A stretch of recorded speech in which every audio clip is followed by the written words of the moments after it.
Okay, put out the tweet. Look at us. Look at We're us. hey, hello everybody. Yeah, okay, make sure I'm recording. So yes, don't adjust your dials or your sets or whatever. It's me. It is not Matt. Matt is drinking on a beach somewhere. And I welcome to the garbage truck on fire this week because I am just going to wing it. I don't know the script that Matt goes through, but welcome to the PlayStation Drive. I have Seth joining me again. I feel like Seth, you've just become like a secondary host of the PlayStation Drive. I see you a lot now. Hey, look, I am happy to see you a lot. We're working together a lot here lately. We launched Carpool Gaming weekly and we're doing PlayStation Drive and Last of Us post show, and it's an absolute pleasure, my friend. Yes, we just recorded Last of Us Plus show, and as you know, when that does launch, it is definitely full of spoilers. We will touch on The Last of Us today, but it's going to be no spoilers. Just touch on it. Today on the show, we're going to be talking about the DualSense Edge review, the PSVR 2 impressions. Our friend of the show, Steve Igvari, has got a great Edge review, and he also got to play with the PSVR 2. So I'm going to talk about his comments. I'm going to be talking about a game I just finished this morning. Mm. Seasons, A Letter to the Future. Our review will be up on Carpool later on this week. And we're also going to be talking about the leak multiplayer, and already PlayStation Plus games have already leaked. And we're going to be answering your questions as always. But it's a huge PlayStation centric show. Oh, and Seth's going to be talking about SpongeBob. Yeah. It's very interesting because like I'm doing the agenda and I'm like, oh, when are we going to talk about Dead Space? Like, I haven't played it yet. You haven't played it. And I'm just like, all right, you know what? We ain't going to even talk about it. Like, I haven't even played the game. Yeah. I've got so much PlayStation news to get around. So it's just like, no, we ain't going to do it. But Seth, I just mentioned SpongeBob. What have you been playing? Yeah, let's talk a little SpongeBob, shall we? This is available on PS5. So I'm playing it on Switch. Played it on Switch. Huge shout outs, just full disclosure, THQ Nordic did give me a code ahead of release to check this out. But SpongeBob SquarePants The Cosmic Shake is coming out tomorrow. Embargo lifted just a couple of hours ago. And man, it's really fun. Like, it's genuinely really fun. I think that it is, if you are a fan of like the PS2, Xbox, GameCube era, SpongeBob 3D platformers, kind of Battle for Bikini Bottom, like those old school SpongeBob platformers, you're going to like this. Like, this is, and for my money, and I'm not some SpongeBob expert, okay? It's a little young for me. I didn't really get into SpongeBob, but it is definitely the best SpongeBob game I've played. Out of the ones I've played, Interesting. it's the best one. I had a blast with it. It actually, weirdly enough, reminds me of Psychonauts 2 in a lot of ways, which Okay, is that's like one of my favorite games. Like, I literally went into the PlayStation Store the other day and hearted it so that yeah. when it goes on sale, even though I finished it on Xbox, I'm like, yeah, I'm gonna give it another go. I'm gonna try and platinum it on the PlayStation there. I love Psychonauts 2, and the not because of like it has, it's a SpongeBob game, so it's not talking about mental health or anything like that, but the variety of the levels Mm. is what reminds me of Psychonauts 2. Just the color, and like you're always doing something different. You're always looking at new stuff. There's a level, like one of the first levels is like in the Wild West. There's like a level that's in like the prehistoric age. There's a level that's set up like a movie set where you're doing like karate moves and like an action movie. Like, it's very fun. I just really I had a great time with this. And the story's like nonsensical or whatever, but like it's just it's a simple fun game. It's not even full price. I think it's $39.99. It's not even at US anyway. So like it's kind of a budget game, and I just kind of had a blast with it. I came in with pretty low expectations, but it's been nice to see other like reviews go up and people saying that they really enjoyed themselves, because I certainly did. Like I said, I'm playing it on Switch. I imagine it looks and runs a lot better on PS5. I think it runs fairly well even on Switch, but on PS5, it's going to look and run better. I recommend it, dude, for the price, for the runtime. You can get through the game in, I don't know, 10 hours, probably Ooh, 10 to 12 hours. It's not family super long. friendly. Yeah, a very, very. This would be a perfect game for if you had like a young kid that was really into SpongeBob. Like, buy them this. They're gonna love this. Awesome. Like they'll be all over it. Yeah, it's good. I So liked it. I have been playing, as usual, Disney Dreamlight Valley. My daughter is obsessed with that game. Uh, it's become like the thing. We've figured out the meta, so we figured out how to like farm and so on and so forth, to make money. So like she's just knocking out things. She's able to buy all the dresses. But um, thanks to our friends over at Scavenger Studios, I was able to get my hands on a copy of Seasons: A Letter to the Future. This is a PlayStation exclusive, console exclusive. It's an indie title from a developer based out of Montreal, Quebec. And I just finished it last night, so my review will be going up on Carpool later this week. But this surprised me. When I first started playing it, I thought it was slow, and then interesting enough, I rolled credits on it like a day later, and I turned to my wife. I was like, "I really like this game." Hmm. I didn't stop playing it. Like, it wasn't a time where I was like at one point, I was like, "Oh," like, someone was like, "How's it going?" I'm like, "Oh," like, the story is compelling. I don't wanna give too much away from it Right. because of how much the story matters. You're this character, Estelle, and there is something that has happened in the world that they live in, and there's these seasons. And so there's a lot of questions, and these seasons matter. Um, but there's questions that don't necessarily get answered. And I'm really hoping for a sequel to the game, if that makes any sense. Hmm. But you ride a bike and you tour this world that is it's cell shaded graphics. It's vibrant, but it has some it's when you're in a more somber area, the colors are a little bit more pastel and more dull, but there's never it's not like the most post-apocalyptic games we play. Like something has happened in this world and people are stuck in a dream sense, literally. Um, and they can have their memories taken away and so on and so forth. But at the same time, people are more upbeat. People are trying to get by in life and they're trying to persevere. Um, I, I, I, I joked in my head at one point. I was like, "Life finds a way." That Grady and Malcolm quote. Of course. Um, because I don't feel depressed when I play a post-apocalyptic game. It's usually like zombies or the lot. Like it's something very depressing. This is very upbeat. This game is very therapeutic. I Hmm. recommend playing it with your headphones on as you travel throughout the world. You either take a picture of something, sketch it, or have an audio recording, and you'd be very surprised as you're playing this game what can be an audio recording and what is sound. So it's very all about your senses. I think Seth, this is a very Seth game. I think that Really? you will truly, truly enjoy this game. I know Drellish, he is asked about this game. It's his question this week for the PlayStation Drive. So let me just pull up that question. See, Matt is not running the show. So the like I said, the inmates are running the asylum. That's right. But I know Drellish really he originally wanted to know whether this could be their game for the backtrackers. So he wanted to know my impressions, and this is a contender for indie game of the year. As of right Hmm. now, this is the only indie game I've played this year. So Okay. yes, it is my indie So game of the yes. year. But I will say this: I was looking forward to this game. This looked very me game. I just finished playing The Artful Escape, which is one of my favorite games from a couple years ago, and I hopped right into this, and I wanna play it again. I wanna see if the choices I make throughout are affected or if there's things that I missed. Hmm. Um, Spoiler, I can't see my trophies. They pop on the screen, but I can't see them. So I can't see what I've missed or I know I don't have the platinum in the game, but, I thoroughly enjoyed it. I have way more thoughts on it that will be showing up on Carpool. I'm gonna have a full review on it, so, make sure you check that out. But I wanted to get into our first news story of the week. I wanted to talk about the Dualsense Edge. So before I get into a story from a friend of the show, Steve Igvari, I wanted to ask you a question, Seth. Do you own any pro controllers? Um, Pro controllers meaning like the ones with the extra attachments and all that stuff. Yeah, Like, buddy. I would say even yeah. though the Nintendo Switch has a pro controller.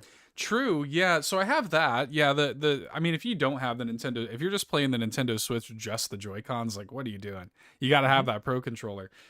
So yeah, in that sense, I guess I do. But I've never. I've always like respected the fact that Xbox and now PlayStation offers these, but I've never really bit on them. It's just the price, and I mostly I like that they exist. I'll say that. So I feel like I'm there with you. I have the Elite Series 2 on the Hmm. Xbox. I do use it, but when the DualSense got announced, I think my first thought was, "Is this for me anymore?" Because I thought Right. I needed the Elite, but I don't. Like, I don't need it. I joke all the time. I don't think, this controller is gonna make it any easier for me to play it on easy mode already. I'm not a competitive, that much of a competitive gamer. I would say if you're playing a sports game or such, but I wanted to give some words from our friend of the show, Steve Igvari. He's got his article here on iPhone in Canada. We'll have the link to the article in the show notes. Since the advent of the PlayStation 5, I've been impressed with the Sony's new DualSense controller. It's quickly entered the upper echelon of controllers as far as I'm concerned, bringing its haptics and adaptive triggers.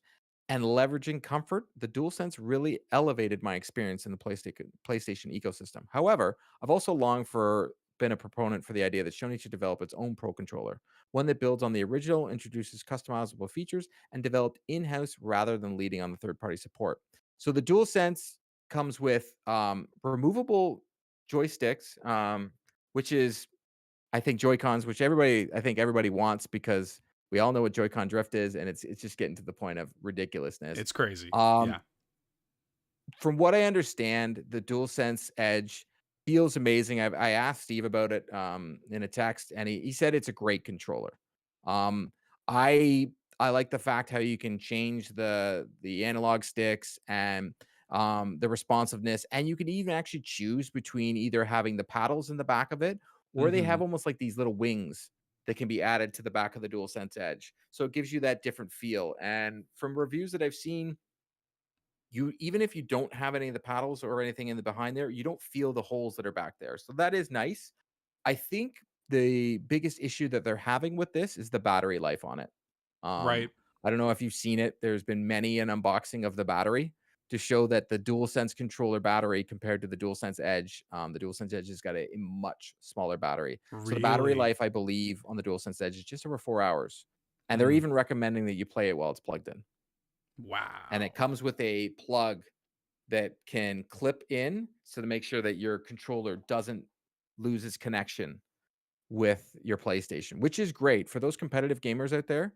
I think this is a great controller, and to Steve's point, the DualSense itself is already a step above most. Probably, it's the best controller out there with its adaptive triggers and all the bells and whistles that they put into it. I can't tell you how many times I play an Xbox game and I try and press the middle to pull up the map, and I'm like, ugh. I know it sounds weird, but once you get used to that being your map, it's Right. hard to ever go back. But Yeah. would this entice you to ever buy one, Seth? See, my thing is like I really love the standard PS5 controller. I think it's great. I already thought the battery life on that was pretty bad, especially compared to Right there with like me. we're spoiled. The Pro controller on Switch is like you get like 80 hours of battery life out of that bad boy. It's nuts. Um and then so this like I'm lucky to get 8 hours out of my standard PS5 controller. So for that to be like cut down with this one, I don't know if I can swing that. Like it already annoys me. I don't know if I can swing that, especially for the price, because isn't it? It's what 200 or 220 or something. It is $2.99 here in Canada. Whoo! No, no, no, no, no. I can't Yeah, do so that. for me, the choice I made, um, as much as I wanted it, because it looks great. I love the Mm-hmm. indent of the PlayStation and being in the PlayStation ecosystem, I was like, I want the controller. And I will say this, the controller actually fits on the charging station that everybody already has, which That's is nice. amazing. Yeah, But it that's does come nice. with its own pluggable USB-C. It's just my issue is the PSVR 2, which we're going to be talking about in a second. It comes out in February, and Right. that's $700. So if I'm getting the DualSense Edge and the PSVR 2, that's Just $1,000. drop a grand. Why not? You can cover that. So Sure. for me, I had to make a choice, and my choice was the PSVR 2, Yeah. which I am extremely excited about. I'd be way more keen to get a PSVR 2 than this personally. But I'm glad it exists because again, a lot of this stuff is is for accessibility, right? A lot of people need features like this to make it more accessible. So I love that it exists.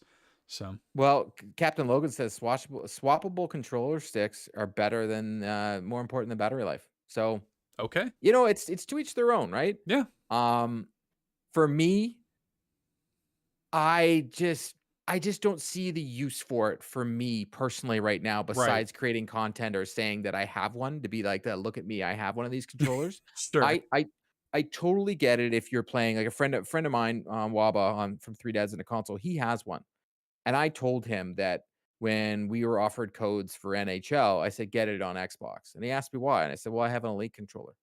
Mm-hmm. And it does. You have quicker movements on your sticks, so you have better reaction times because the inputs are better. It's an Elite, right? Right. So I found when I was playing NHL, it gave me it I played better. It sounds weird, but it's true. MLB The Show. I would play it on my Xbox because I had an Elite Series too. So maybe when MLB The Show, which is getting announced while we're live right now, the cover athlete, one of my favorite games. Yeah, roll your eyes. It's Of okay. course. No, no, no, Um, no. I'm saying I'm rolling my eyes that's getting announced while we're live because of course Oh, it yeah. is. Well, that might actually get me to purchase one of these controllers. They're sold out right now here in Canada. I don't know what it is like in the US. Mind you, you can get a PlayStation 5 almost everywhere now, so that's good. Yeah, that is good.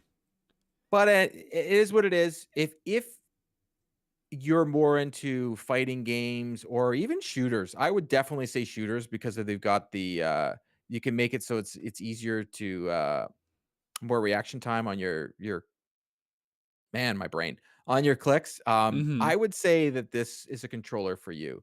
But if you're like me and you play a ton of story-driven games, eh, Yeah. That's kind of where I'm eh, at with it. I'm yeah. glad it exists though. And Captain Logan in the chat also shouts out Project Leonardo coming out in the future for those in need of accessibility too. So it does seem like the my vibe from it too, especially being primarily a Nintendo guy, is like Sony is investing in accessibility, which I think is Mhm. smart. I think it's good for them to put this stuff out there. More options for players is never a bad thing. I am just happy they're finally jumping into the ring on certain things, like an Elite Mhm. controller, and accessibility controller, and they're bringing out the new PSVR 2. And friend of the show, Yes. Steve McVary, he had time to go down to PlayStation Canada, and he had hands-on with the PSVR 2, and he got to play Horizon Call of the Mountain. And this is what Steve had to say. Sony is diving back into the virtual reality well with PSVR 2, and I, for one, have been eagerly awaiting this new generation. The original PSVR showed a lot of promise, but was held back by slightly due to over encumbering setup solutions and archaic accessories. Yes, to hook up your PSVR to the PS4 Is was wild. a nightmare. The PSVR 2 feels like a fresh start, not only from Sony come forward with the impressions of an age, but pair it with the compelling library to make the new headset supplemental piece of hardware alongside the PS5. PSVR 2 is on track to launch next month on February 22nd. Pre-orders of the new headset are already available, starting at $749.99 Canadian. It ain't cheap out here. Hence the reason I did not get a DualSense Edge. Based on the retail Mhm. pricing model, Sony appears to be confident in its ability to present and market PSVR 2 as a premium headset. So he goes more into it, but he's been a big believer of VR for years, and he was quite impressed with the original PSVR, despite the shortcoming. At this time, having a headset work on the console and the dream come true. Though in hindsight, Sony had some growing pains to work through. PSVR 2 appears to address many of these little nitpicky critiques he's had. For instance, setup is much more straightforward. Forward, rather than deal with a processing unit or an assortment of USB cables to plug into your console, PSVR 2 runs via a single cord. While I've yet to integrate the unit to his everyday life, it's obvious that it makes it for a faster setup. Since the VR unit utilizes the built in tracking cameras, establishing your play place should be a bit more intuitive. Like Quest 2, you're able to draw an outline of available space to set up a boundary. This was already done prior to my demo. However, our little addition, I quite appreciate the video pass-through feature rather than remove the headset. So for me, this is one of the biggest features that I am very excited about. I did not own a PSVR. A friend of mine did, and one of my biggest issues was where I was living at the time. I just didn't feel like I had the space. Right. And from what Steve is even showing in this article, it's like you literally can map out a little area here to where you have this. So you're if you step out of those boundaries, it takes you out of the immersion so that you know not to, fall over or anything. Right. He goes on to say that the new Sense controllers are most comparable to the Oculus Touch based on form factor. What I probably take away is the Sense controllers are often more intuitive controller layout. They are undoubtedly a step above the Move controllers, both in terms of layout and each controller, but also build quality and responsiveness. Yes, I have seen a lot of people comment about who's had a hand on with this PSVR 2 on how it feels on your hands. It's just something you Mhm. gotta get used to. But from what I'm reading in Steve's article here, and I will put the rest of the article in the show notes below, so you can definitely go check it out. This looks very promising. The launch lineup looks promising. Yeah, the launch lineup's great. I think they have a really strong and just simply streamlining those cables, man. I remember the first time I played the original PSVR, I was like, this is crazy. Like, this is crazy the way it has to like connect to a box, and the box has like three cables, and that has cables going. It's wild. So just even that alone just makes this such a market improvement to me. But then like incorporating all this new control and the options, like you said, to make it work within the space you have is brilliant, man. Like I am more interested in PSVR 2 than I ever was in PSVR 1. Yeah, I've pre-ordered one. I am extremely excited to get one, and it's more of for me, I'm not looking at it as my everyday thing.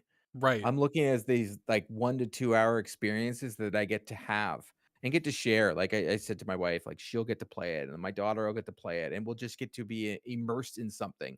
I'm a huge fan of like Batman.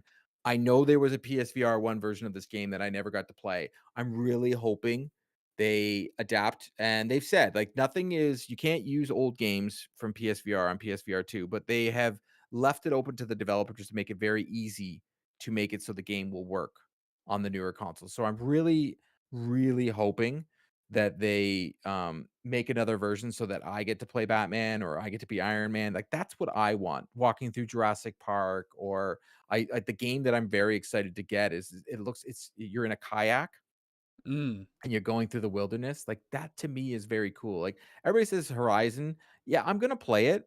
I as someone that's afraid of heights, I think I'm gonna have an issue with this game, Ooh, but yeah. we'll see. We'll see. Yeah. You know what I want? Is by the way, Matt Swinski, shout outs to Matt Swinski here in the chat, sitting on the beach with his Mai Tai watching us live at Oh, Matt. youtube.com/carpool gaming. Um, I want them to make live concerts with PSVR. That's what I want.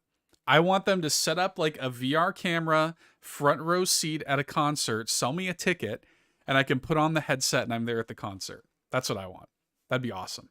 That would be kinda awesome. And it would be so much easier for someone who doesn't like leaving the house, such as myself. Yeah. Where Yeah. do I sign up for this? Yes. Put me at the front row and just like put it'd be easy. Just put the VR camera so I can just, look around and that's it. That'd be so awesome. If it's pre-recorded even if it's a pre-recorded concert. Oh, be so cool. Well, speaking of cool, I know that you are very excited to talk about this. It is even our thumbnail. Over 10 minutes of early Horizon multiplayer game footage has leaked online. Thanks to Andy Robinson at VGC. The video allegedly shows Gorilla's in development online game complete with stylistic characters. We have our comments about this style, but the footage, which was first shared on Reddit, shows stylistic characters exploring the battle machine's enemies. In addition to the footage, supposed artwork from the project was also posted on Reddit by the same user who shared the footage. According to the anonymous poster, the footage is from a very old alpha build. Thank you, God. Yeah. From the summer 2020. This is said to be the same Horizon Forbidden West alpha, which allegedly began circulating online last month. One person with knowledge of the project told VGC they believe the footage and art were authentic. Gorilla confirmed in December that it was planning to expand the world of Horizon with online co-op feature, with a new cast of characters and a unique stylized look. So they did say, Gorilla, that they were going to be doing something different. This followed reporting from VGC that the Dutch studio was planning on an online spin-off in addition to the planned trilogy of Horizon games, meaning we're getting another one. In December, And in December's announcement, Guerrilla confirmed it would continue to make epic solo adventures starring series protagonist Aloy. Another game, Horizon Call of the Mountain, will be PlayStation VR 2 launch title in February, and Horizon Forbidden West first expansion, Burning Shores, which will be released in April only on PS5. I still think that's crazy Isn't how that a game is weird? released on PS4, yet the expansion is only on PS5. Mhm. Horizon and the rumored Horizon Zero Dawn remastered for PS5 is also reportedly in development. While it has been claimed that Lineage and Guild Wars studio NCSoft has struck a deal with Sony to make this Horizon MMORPG. Sony is also working on a Netflix TV series. So we got a lot of Horizon in the future, but you saw this. You've seen the footage, I've seen this footage. Please share your thoughts. So this we should say this is like pre-alpha, Mhm. clearly pre-alpha. It's rough. Like it's looking rough. And it's very clearly like going after by my estimation looking at what they're doing here. Very clearly going after like Fortnite. Like it's totally got that Fortnite vibe. Stylistically, it's very colorful. It definitely like to me doesn't look like Horizon. Like to me, I look at this and I'm like, Horizon is this like visual powerhouse. It's this very like photorealistic, beautiful environments. And then with their multiplayer, they're going after what looks like they're kind of going after a Fortnite kind of scheme. Colorful characters, you have character customization, you can have like just like crazy like bright blue hair and stuff like this. It just I don't know, like it just doesn't look like Horizon to me. And I feel like and who knows, maybe this is like a test kind of thing, but if all the concept art is to be believed, this is the style they're going for. And I just personally think it's a bit of a mistake. Like I I think they would be more successful to make this look like it's in line with the rest of the Horizon series and make an actual like multiplayer experience that looks as good as that. Versus don't try to go after Fortnite. You're not going to hit Fortnite. You know what I mean? Like you're not touching Fortnite. So don't try to be the Kmart Fortnite, you know? So that's my take on it. I think I'm right there with you, solely because of something you said before we even started the show on how good Horizon it looks. It's Yes. known as the game that shows so well. The NPCs look unbelievable. You could never put out those little, videos of trying to trash this game because how good the NPCs look. And to change the art style and go in a different direction, you better have the best gameplay ever. Mhm. That's the way I'm looking at it. If the gameplay is there, then people will stay. And you know you're gonna get, the fanboys that are gonna love this game regardless of how the game plays, are gonna give it a 9 out of 10, or a 10 out of 10. But for me, it's all about the gameplay, but I'm also not the target audience for this. These Right. online multiplayers, these are not for me. Am I gonna play it? 100%. I'm gonna try it. I love the world of Horizon. I actually liked Forbidden West. I'm excited about Burning Shores. I'm excited about playing Call of the Mountain. But if this is the art direction, I'm a little worried because we've heard the rumors that Sony is going to be doing a ton of games like this with all their different properties, but when they did one for Ghost of Tsushima, it was unbelievable, and they kept the Mhm. same art style. But Yeah. in this one, this art style just looks too cartoonish for Horizon. Just it doesn't look like Horizon. Yeah. Well, and I'm not even saying don't do different things with Horizon, but if you're coming out of the gate, here it is, Horizon multiplayer, and it looks like the knockoff Fortnite, I just don't think that's going to be as successful as they think it is. Like I don't think people are going to look at that and see it as something exciting. It would be wait cuz I love that you brought up Ghost of Tsushima's multiplayer component because that's such a good example of how you do this right of how you make something that is in line with what we already have, but builds upon it, versus just trying to make it this totally different thing out of left field that feels like something else. So we'll see. Very good point. Well, speaking of something else and speaking of leaks, something else is leaked, and it seems to be, the foregone conclusion now that, this will get leaked every single time. The February 2023 PlayStation Plus Essential Games have been revealed ahead of the official announcement. Um, D-Labs user Bill Kun, who had been accurately leaking the PlayStation Plus lineup for almost every month since September 2021. So that's Wow. why like I'm at this point where this is real. It's real. Um, Yeah. February's PlayStation Plus reportedly will be Ollie Ollie World, Mafia Definitive Edition, Destiny 2 Beyond the Light, and Evil Dead the game, which will be redeemable on February 7th until March 6th. January's PlayStation Plus games, including Star Wars Jedi Fallen Order, Fallout 76, and Axiom Verge 2, will be claimable until February 6th. So if you haven't claimed these, you don't even have to download them to your consoles. Just go into the app and claim Yep. them so that you have them. As long as you're subscribed to the service, you have this game forever. And then January's PlayStation Plus classic games included WWE 2K22, several Far Cry and Yakuza games, Middle Earth Shadows of Mordor, Middle Earth Shadows of War, Ridge Racer 2, Heavenly Sword, Oddworlds, Abe's Exodus, and Pinball Heroes Essential Level. Um, Matt and I have been very public about how we feel about the tiers system with PlayStation Plus. Essential seems to be awesome. Mafia Definitive Edition, I'll tell you this, one of my favorite games that I played just Really? recently. I Nice. thoroughly love that game because it wasn't too long. Mhm. It was just story, like a 5 to 8 minute little campaign part, story, campaign, like, it was just well done. Trellish was asking about platinum trophies. Um, this game you'll probably have the easiest, but you do have to beat it on classic mode to get the platinum. But other than that, it probably won't take too long. And then Ollie Ollie World, it's got a lot of online trophies, but supposedly it's not hard to get the platinum as long as you're playing online and there's people there. And then Okay. Destiny 2 Beyond Light, they own the studio. I can't see this not as being a no-brainer. I think I'm gonna probably jump in now. I haven't played Really? Destiny Okay. 2 in a really long time. And then Evil Dead, I'm definitely not gonna be playing. What do you say, Seth? I'm kind of for I played a lot of Destiny 2. Like when it first came out, that was my game. Like I was stuck on that game for a long time. It got a little too much for me, so I've been out of the Destiny, ecosystem for a long time.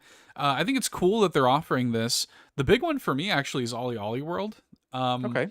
I've been wanting to play this for quite some time. I really like the sort of adventure time looking art style that it has.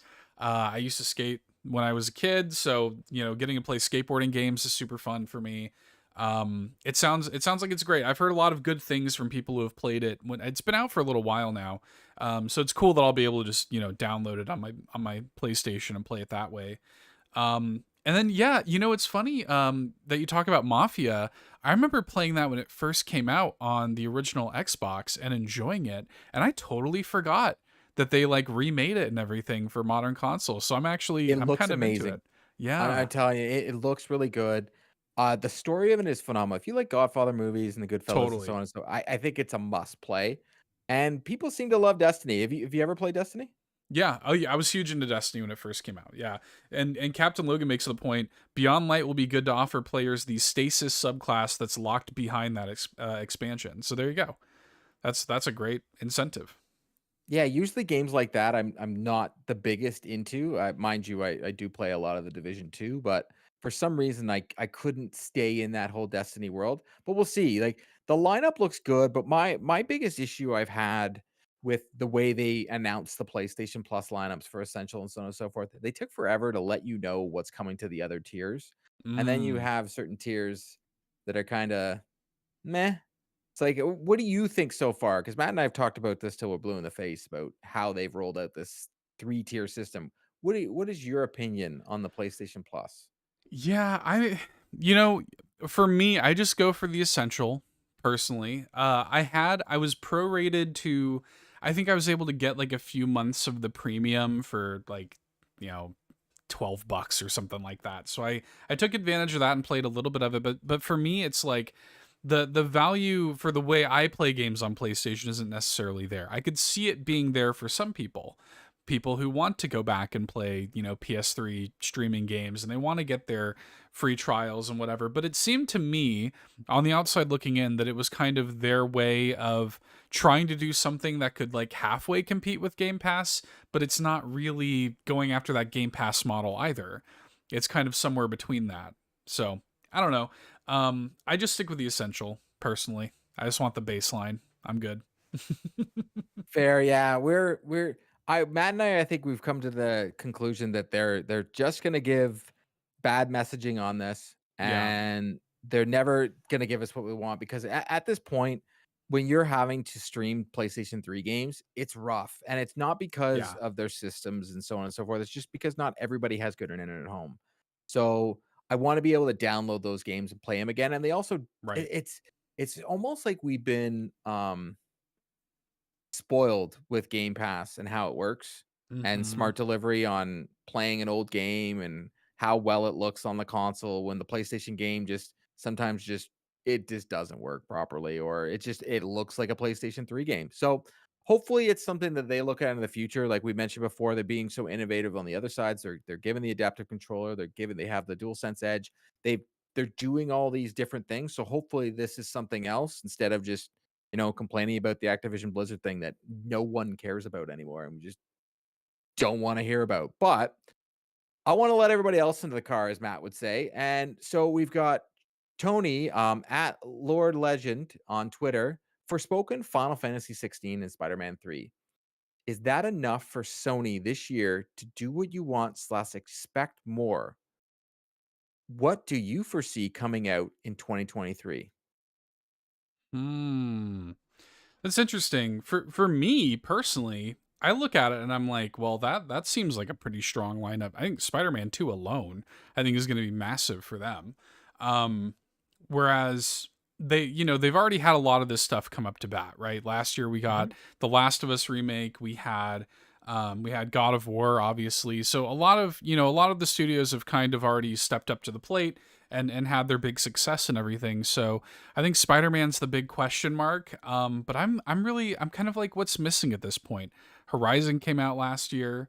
God of War is already out. What else are we really looking for? Something from Naughty Dog maybe that isn't The Last of Us but I don't really see Naughty Dog putting out something this year, you know.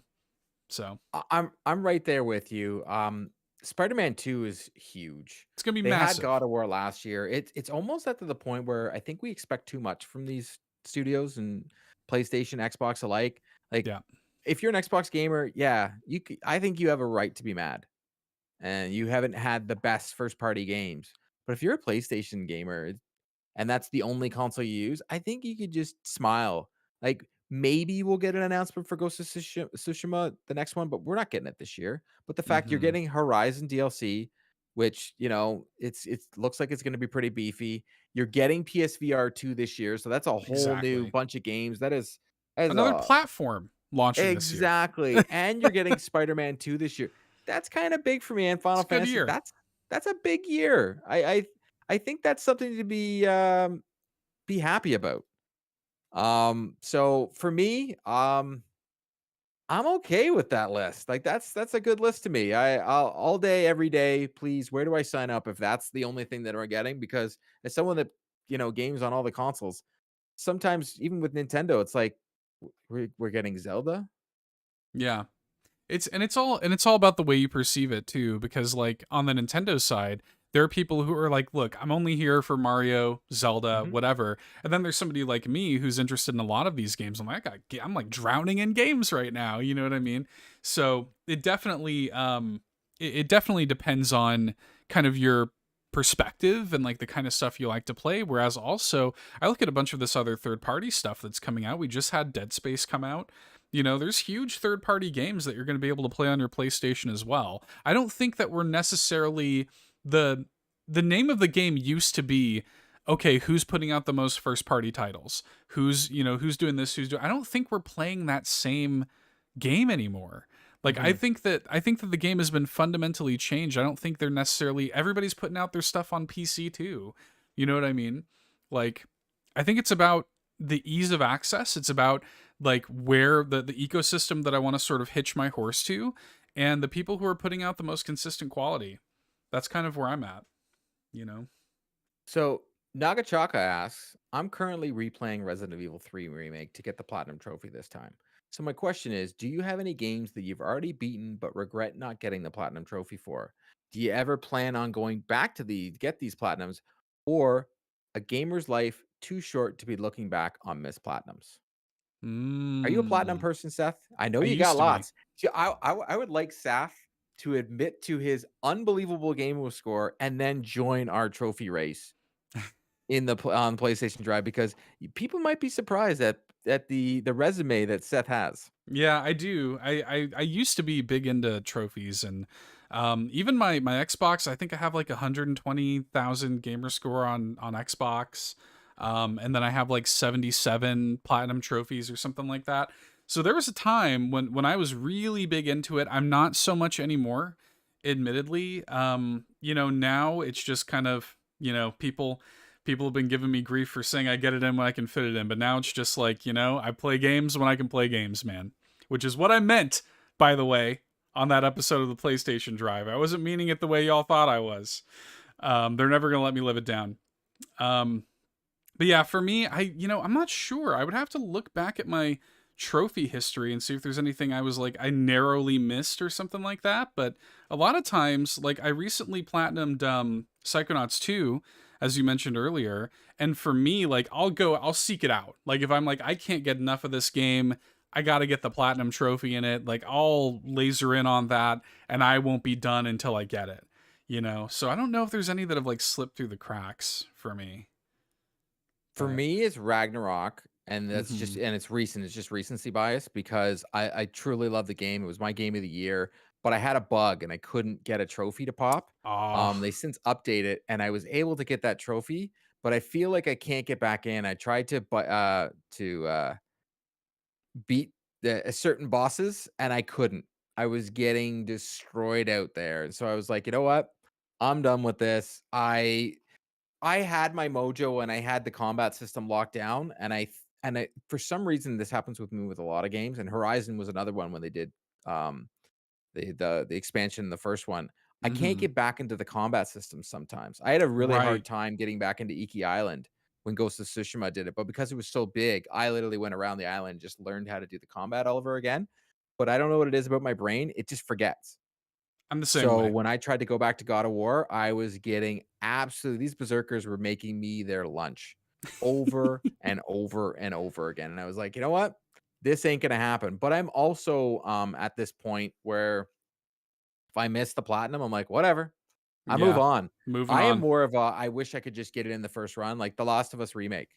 I I could get I got the platinum just by playing the game. I didn't Yeah. miss anything. It was weird. Like even like the ones that you didn't even think like me, I just played the game. I got Just them all. being so familiar with it. That I like it when because I always hate it when they're like, yeah, play through the like Miles Morales is like, yeah, you better do a second playthrough on New Game Plus to get this trophy or that. I'm like, I understand you have the extra skills and stuff that unlock, and it's a great game, and it's not even that long either. But like, don't make me play through the game twice to get the platinum. Just let me play Unless through it's it. New Just Game Plus. Unless you're giving me something. yeah, But yeah, yeah, I'm with you. I'm also of the mind that, and I know I'm in the minority here that online multiplayer trophies, unless the game is an always online game like a Destiny 2 or something like that, there should be zero multiplayer trophies. And if they are, agreed. they shouldn't be part of the platinum solely based because if the game goes offline, like we're seeing with Avengers, then you're You're done. getting locked out of the platinum. So I Yep. think they should, if they're going to do that, then they take that trophy away. And then I am not a fan of difficulty based trophies. Mm-hmm. Um, Unless it's like a Soulsborne game, like, but mind you, there's no difficulty settings. It's just that's Yeah, the game. that's So the game. for me, I don't like it when they're like, beat it on hard and beat it on this, beat it on that. It's just like, all right. But that's just me personally. But let us know in Yeah. the comments what you guys think. While we still got the time, because we're zipping through this, PlayStation dropped a brand new commercial today.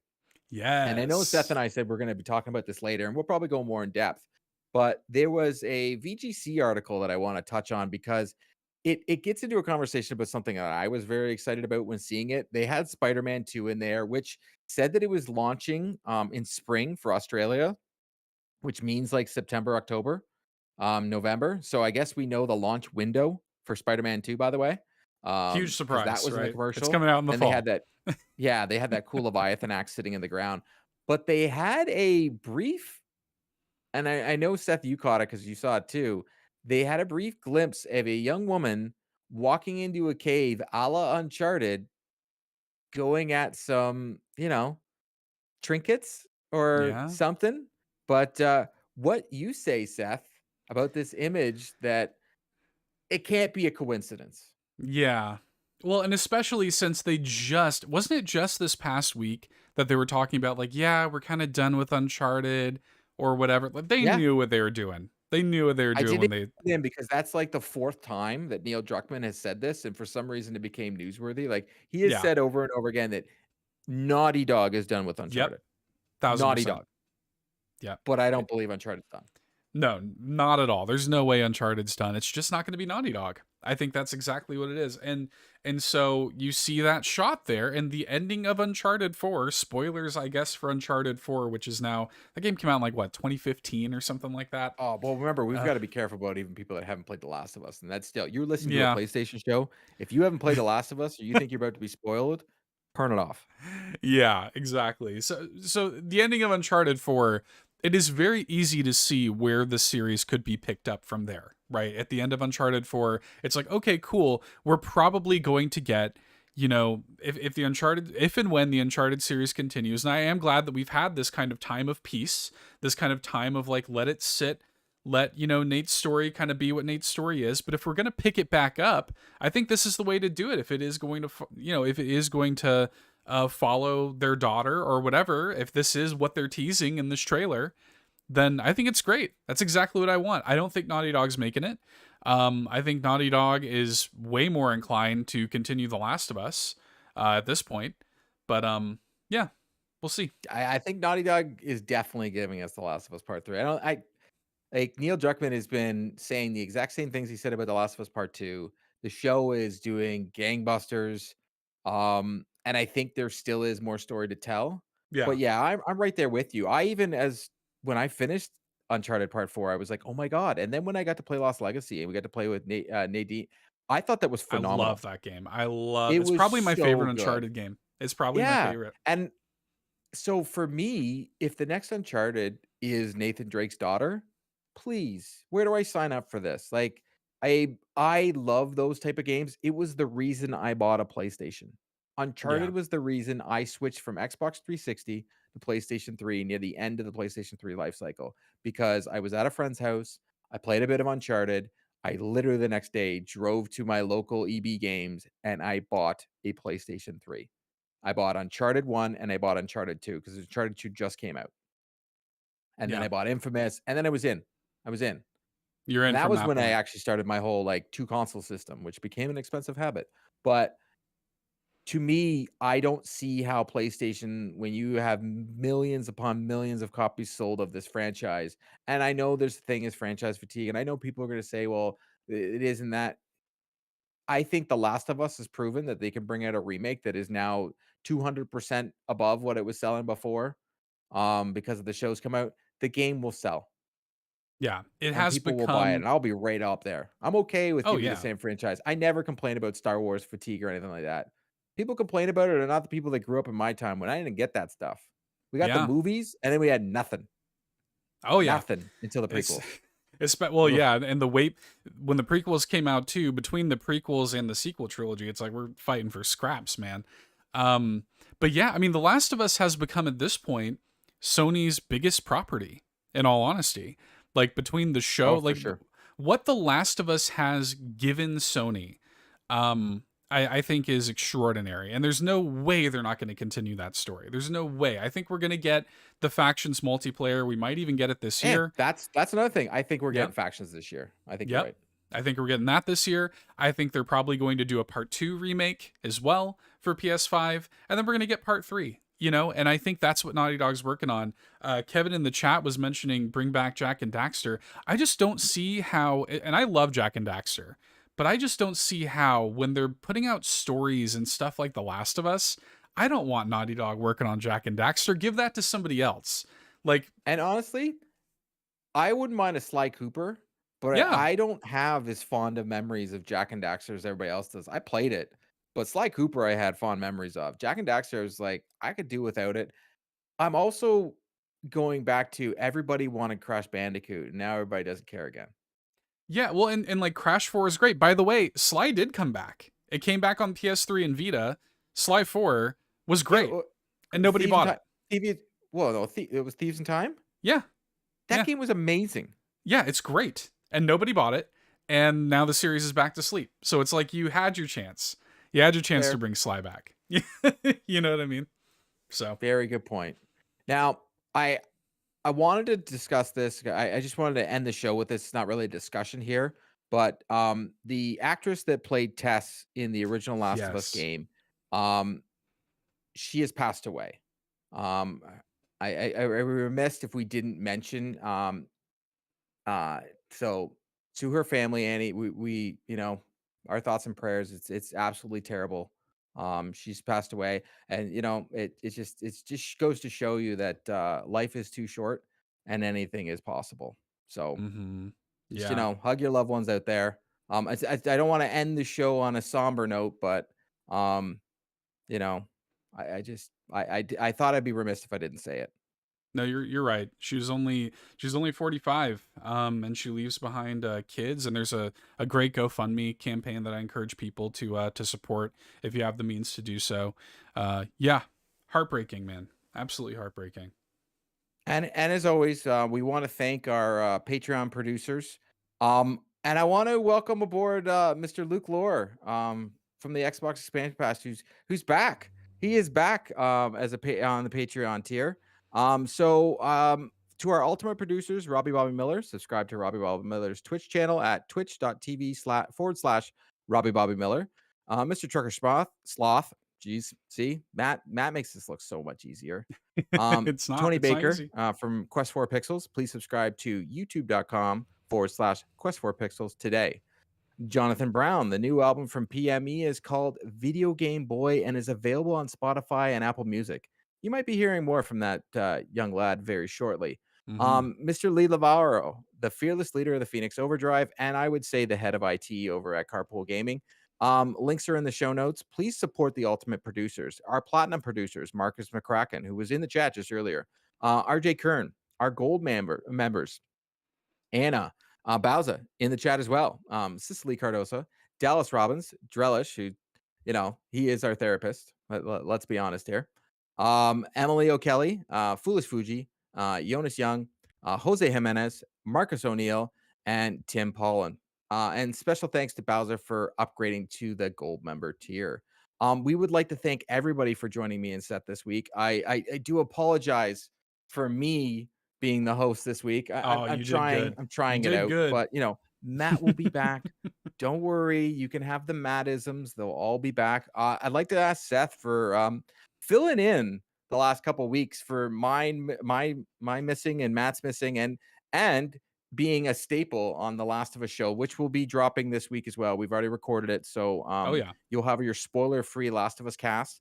And make sure you check out the Nintendo Drive this week, the Xbox Drive this week, and join Backtrackers. Hop into the Discord and come check out Yes. Backtrackers. Yes, join Backtrackers. That's happening. We're meeting up this weekend, actually, on the 4th, to talk about Citizen Sleeper. So there's time. Join us. All right. Well, have a great week, everybody. Bye, guys. All right. End Look at stream. us.